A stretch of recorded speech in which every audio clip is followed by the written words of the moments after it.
Hello, sisters and brothers in Christ. Jesus teaches, let your generosity exceed all. Did you know that the second Friday in January is called Quitter's Day? I didn't know this until a big tech company has been advertising this the last 2 weeks. Don't quit Jesus. So that second Friday, supposedly those who have made New Year's resolutions have already quit by the second Friday of January. If you've already quit, you are joining the many. So we discussed the Ten Commandments on Sunday and Jesus' interpretation of the Ten Commandments. So if you need a New Year's resolution, let me advise, Jesus advised, let your generosity exceed all people.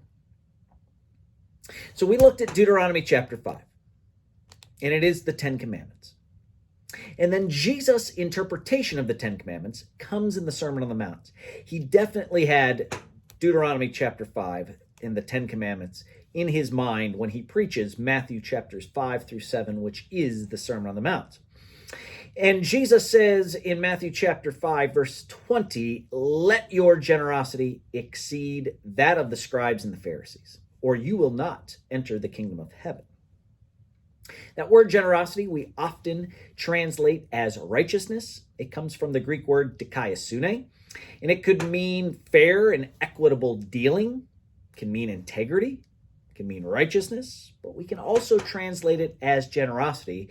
And particularly for Matthew chapter 5, verse 20, I believe the best translation is generosity. It makes us think a little bit differently. And not only does Jesus want us to be generous with our money, Jesus is teaching us to be generous in how we apply the law. And any time you think of your favorite teaching of Jesus Christ, your favorite story of Jesus Christ, the theme of generosity echoes through each of Jesus' teachings. And I'll just mention a few here. When Jesus, twice he's remembered for feeding 5,000 people in the Gospel of Matthew, in Matthew chapter 14, and then 4,000 people in Matthew chapter 15. Both times, the message is generosity generates generosity. They start with little, and when we share, not only is there enough, there is more than enough.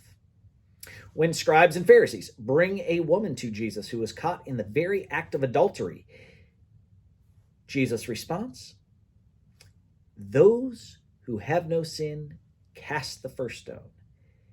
There's a generosity in forgiveness.